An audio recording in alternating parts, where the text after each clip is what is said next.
Hi everyone, and welcome back to Mandarin Pod for Children. I'm Grace, your host and Mandarin learning coach. To protect speakers' privacy and enhance audio quality, some or all voices in this episode are created with AI assistance. The content is inspired by real-life classroom experiences of the eChineseLearning teaching team. Today's episode is for every parent who has ever thought, "My child knows some Mandarin, but every time I ask them to use it, they switch right back to English." Sound familiar? Maybe your child can say a few phrases during class, but the moment they're home, it's back to English. Maybe they even laugh and say, "That's too hard," or "I don't remember."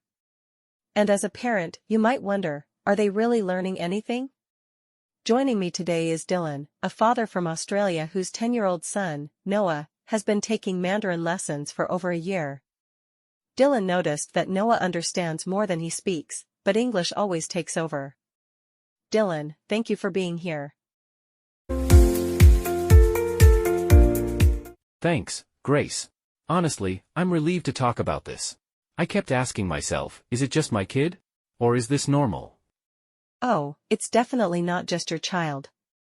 What you're describing is one of the most common struggles I hear from non-Chinese speaking families. Tell us a little more. What does it look like for Noah? Well, in class he does pretty well. His teacher tells us he participates, answers questions, even tries full sentences. But at home? Nothing. If I say, "Hey, can you tell me how to say this in Mandarin?" he just shrugs. Or he'll start in Mandarin but switch back to English mid-sentence. And honestly, it makes me worry. Like, if he can't use it outside the classroom, will he ever really learn it? That's such an honest question. And I want to reassure you, and every parent listening, switching back to English is not a sign of failure.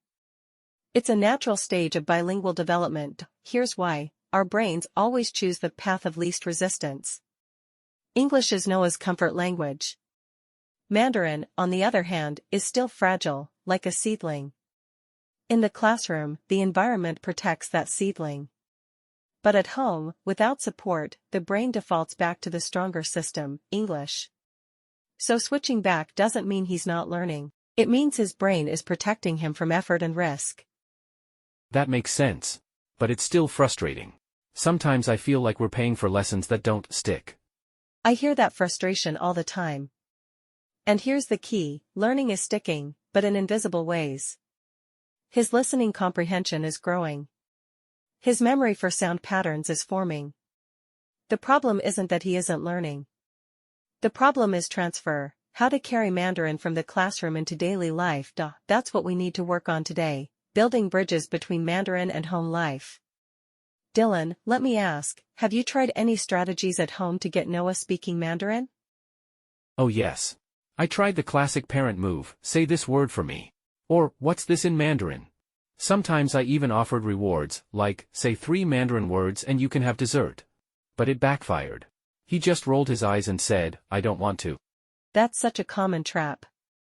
We call that perform on demand. And the truth is, performance creates pressure.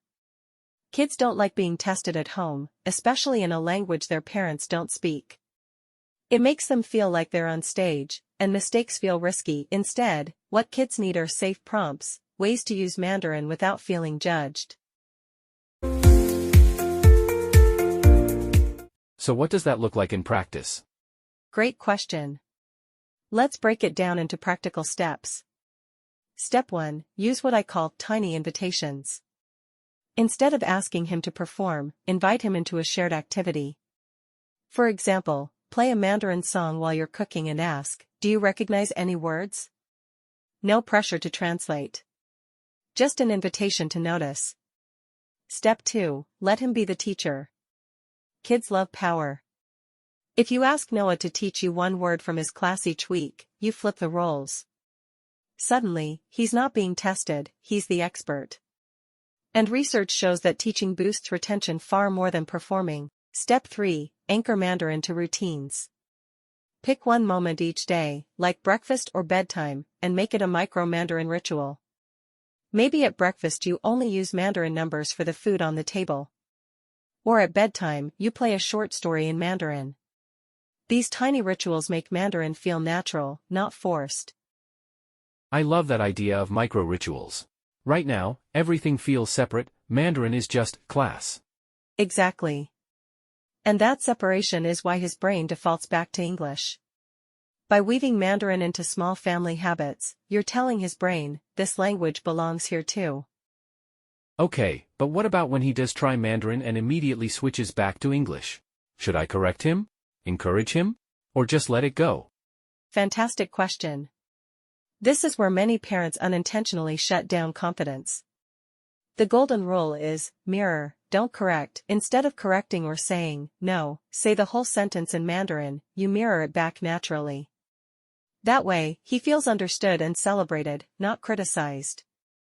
Over time, those half-English, half-Mandarin sentences will grow into fuller Mandarin expressions, because he feels safe experimenting. That's such a relief. I used to worry that if I didn't correct him, he'd learn it wrong. I understand that fear. But actually, constant correction backfires. It creates what we call a risk avoidance cycle, where kids stop trying because they don't want to be wrong. Think of it like riding a bike. You don't shout, wrong, wrong, every time they wobble. You just cheer when they pedal forward. The same applies here, celebrate the attempt. Accuracy will come with time and exposure. That makes so much sense. I can see how I was making him more nervous without realizing it. Exactly. And this is why many kids speak Mandarin only in class, they feel safe there. Our goal is to recreate that safety at home. Let me share 5 strategies that families can try if their child always switches back to English. First, make Mandarin social, not solitary. Watch a cartoon together, even if you don't understand. Laugh, guess, enjoy it as a family. Second, use props and play. Puppets, toys, even pets, let Mandarin words come through play. Play bypasses performance anxiety. Third, set a Mandarin minute. 1 minute a day where the goal is to use any Mandarin word. That's it, low stakes, high consistency. Fourth, create visual reminders. Post 1 or 2 Mandarin words around the house, on the fridge, by the bathroom mirror. Passive exposure helps normalize it. Fifth, celebrate code switching. When your child mixes English and Mandarin, treat it as progress, not failure. It shows their brain is making connections. Those are fantastic. I especially like the Mandarin minute. I feel like we could actually stick to that. Exactly. The goal is not perfection, it's consistency. And consistency builds comfort, which eventually builds fluency. Grace, I have to say, this really eases my mind. I thought switching back to English meant Noah wasn't learning.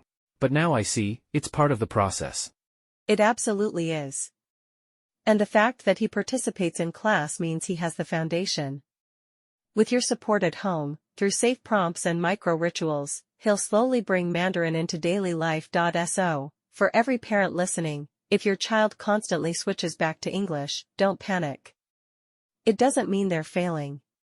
It means their brain is protecting them. Your job is to make Mandarin feel safe, fun, and part of daily life, not just a classroom subject. Dylan, thank you so much for your honesty today. I know a lot of parents will feel comforted hearing your story. Thank you, Grace. Honestly, I feel like I can take a breath now. We're not behind, we're just on the journey. That's exactly it. And for our listeners, if you'd like professional guidance on how to bring Mandarin into your home, check out a free trial lesson at eChineseLearning.com. Our teachers specialize in helping non-Chinese families build confidence and consistency. Until next time, I'm Grace. Stay patient, stay playful, and remember, switching languages isn't a setback. It's part of the path.